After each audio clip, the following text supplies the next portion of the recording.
How's it going, everybody? Ben from basesetmew here and welcome back to the channel. In this video I'm opening 2 fat booster boxes of Fearless Terastal, a set that actually features, as you can see right here on the box art as well, a simplified Chinese exclusive Arcanine SAR. So I'm really excited to open this one up, and I hope I can pull this one. The last few openings, especially during the Scarlet and Violet era of the simplified Chinese Pokemon TCG, I have been pretty lucky. Of course, my Eternal Beginnings opening, I pulled 6 super rares from 6 packs. We'll see if we can do that here as well. This one, though, it doesn't have a pull tab or rip tab as the usual boxes do. Okay, I have no idea why they did away with those. That seems very strange, because I liked that edition. Like, in addition to the foil you already have around the boxes, I think that rip tab made it even more difficult to tamper with the boxes. So they did away with the rip tabs. Interesting. I don't know why they did that. Seems like an odd change for this set in particular, but we'll see. Hopefully these weren't tampered with, but then again, I never really had any issues with any sets that I've ever bought, Japanese or Chinese. So we shall see, Raichu. Let's see, a Great Ball, very nice. Ooh, a first art rare right here with the Mabostiff, I think this one is, right? Mabostiff, we see Arwin right here. Up there, very nice, by upklyak. Bars, some cool looking mountains, another Raichu, this time not reverse. A Zarina and a Bronzong. Okay, alright, I count that pack as a hit, even though it technically wasn't a super rare. We'll see what this opening will bring. But then again, I've had pretty good luck with these sets. Fingers crossed for that Arcanine SAR, or just any SAR in general, really. Because after my opening of Gem Pack 2, where I quote-unquote only pulled like 2 VMAX cards, I do need a whatchamacallit, an SAR in my life. A nice Master Ball reverse right here. I'll put that off to the side right here for now. And seems like nothing in this pack, just a bunch of reverses and then 2 rares. I guess a Master Ball, so that's not too bad. Okay, so that was the first pack with no pull whatsoever, unless you count the Master Ball reverse as a pull, which I suppose, since this isn't Gem Pack, I guess this kind of somewhat counts as a pull.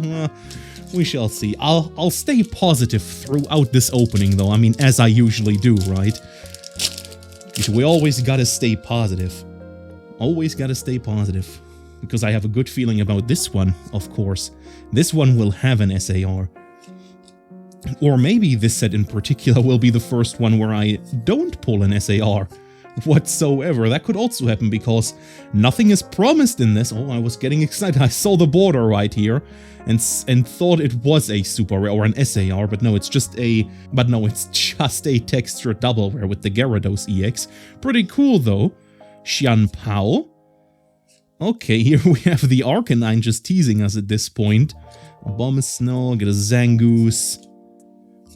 Dominal, I think, Ice Cube, Sandygast, and some basket of fruits. Right, I mean, as I said in my opening of Miracle Journey, I will probably not open any more slim packs, at least for these normal sets.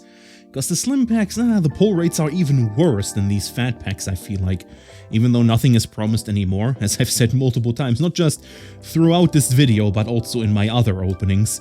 Ever since, like, 9 Colors Gathering, you know, 9 Colors Gathering was the last set. Oh, accidentally skipped the card. 9 Colors Gathering was the set with the, or with the last set with some promised SRs, and then they did away with them.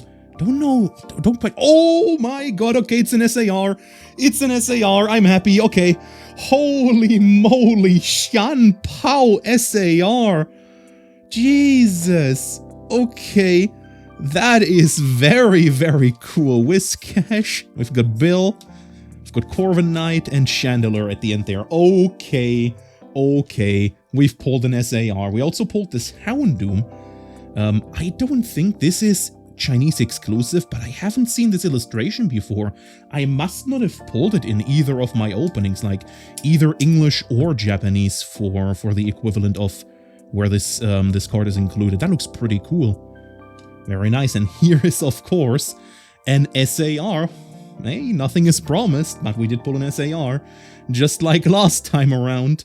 Very nice. Yo, I actually haven't seen this one with the Japanese texturing. I know most of you already know this fact, but in case there are new people watching, the simplified Chinese cards, and the traditional Chinese for that matter, actually use the Japanese texturing because they are printed in Japan. So the quality and everything is equal, and in some cases even better, depending on the pack you pull the card from. Because there's actually a little bit of a difference between so-called fat pack quality and thin pack quality. Without going too much into detail, because I simply can't explain it in this video, highly suggest you check out Crystal Collect's video about the topic. She does a great job of explaining the exact differences between those two variants. Highly recommend you check out that video if you're interested.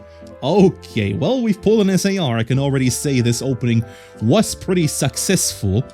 Very nice. I'm super happy about that. Cute looking Pikachu. Let's see what kind of art rares, if we do get more art rares, we can pull in this one. We've got, I always get these mixed up. I think this is Wuxian, right? I always get those mixed up. Always do. Oh, here we go. Oh, that's the Haxorus. Okay. No, that's not the Haxorus. That's the Baxcalibur. I think I also misnamed them earlier. That's the Baxcalibur, right? I don't know why I said Haxorus. Don't know. Okay, we've got another art rare, Grusha. Very nice.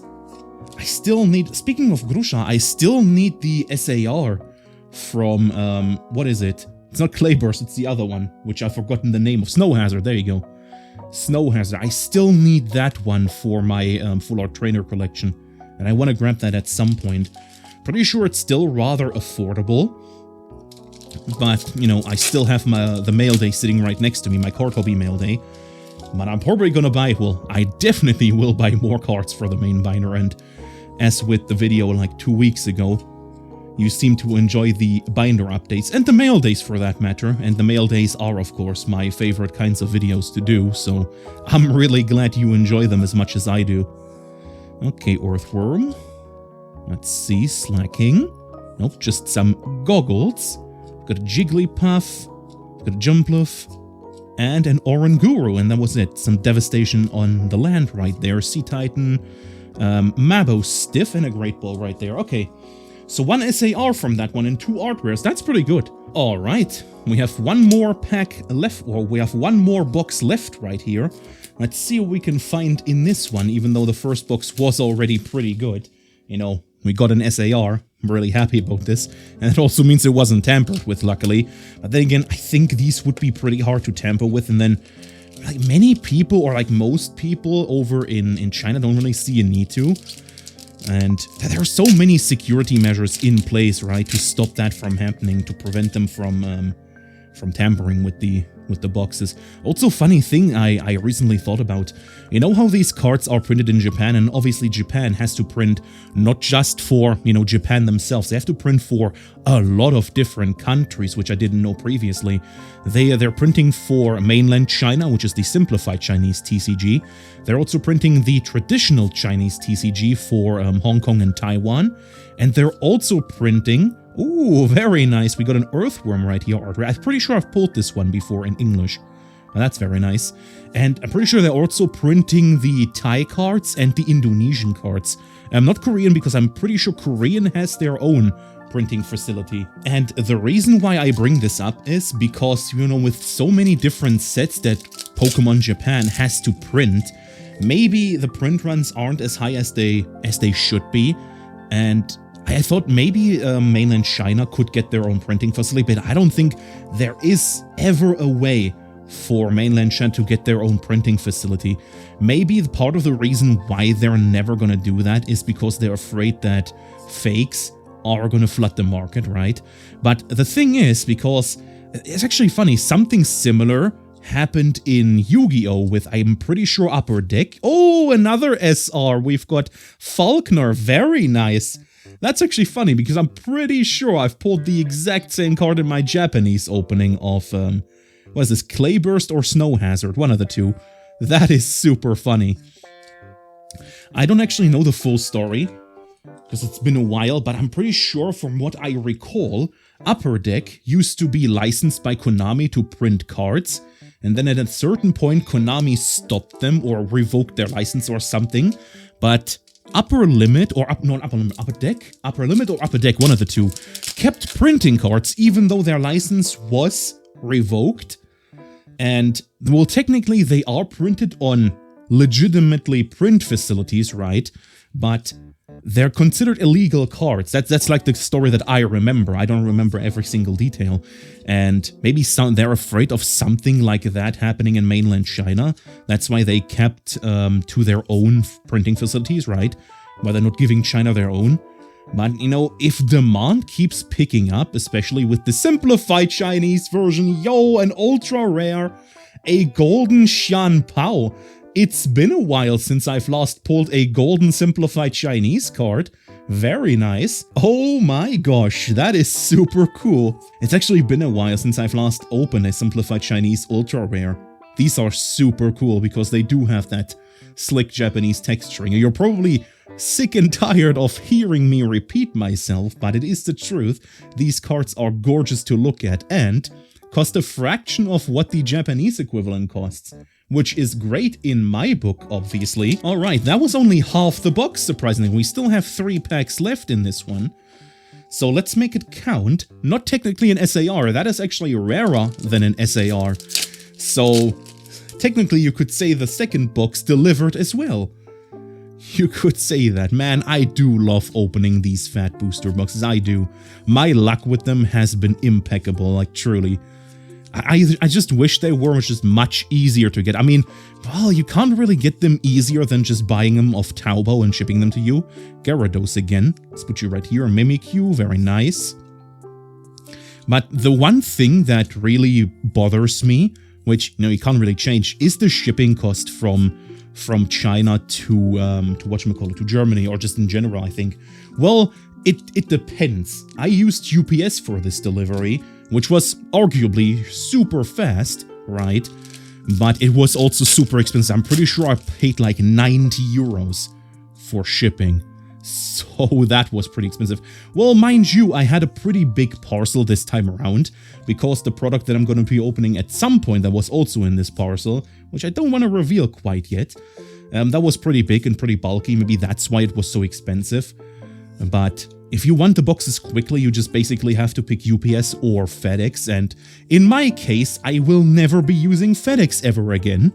Never again. Oh, we've got the Dunsparce. Oh no, this is the evolution of Dunsparce. Oh, I've forgotten the name of this one, but that is pretty cool. That's a really cool illustration because it features more than one Pokemon in the background. Yo, okay. That's a cool looking art rare. I don't know, I don't recall if I pulled this one or not. I don't recall. Alright, one last pack. Can we get some last pack magic? In the last opening when I said that, we pulled an SAR with the Suwaro, there we go. Couldn't remember his name for a second. Alright, let's see if we can pull the Arcanine. We must believe in the heart of the cards. Right, no, that's just Yu-Gi-Oh! All over again. We must believe. We shall see. Let's, come on, no, that's just a Latios holographic. We've got a Sandygast, we've got a Dunsparce, this time really a Dunsparce. Volcarona, we've got a Hoppip, a Zarina, and I'm afraid to say that we're all out of pulls. Iono and Survivor at the end there. Okay, I can't really complain about this opening, even though I didn't pull my chase, which is obviously the Arcanine. And from what I've seen, the card seems to go for around $120 right about now, which is, I think it's an okay price for a simplified Chinese exclusive card. I think that's okay. Speaking of simplified Chinese exclusive cards, the Mew card is going through the roof at the moment. I've seen offers for around 50,000 yuan, which I think is around $7,000. And sorry, I know Mew's my favorite Pokemon, and I'm a really big Mew collector, but I'm sorry, that's too rich for my blood. I don't want to spend $7,000 on a single card. I say that now, but then later down the line, if I ever pick up like the Crystal cards or some of the Gold Stars, that's probably going to be a reality, honestly, really. Like, if we're going to be honest. Well, but anyways, that's a problem for future me. So anyways, I hope you did enjoy this opening. If you did, then a like would be greatly appreciated. If you didn't, then by all means, give it a dislike. Tell me in the comments below what you didn't like, so I can try to fix that for future videos. Other than that, right here is a video that YouTube thinks is best suited for you. Right here's the subscribe button. Click this one first, then click this video. Check out any of the other videos in the description below. And I hope we'll see you in the next one. Thank you so much for watching. Peace, peace. Take care.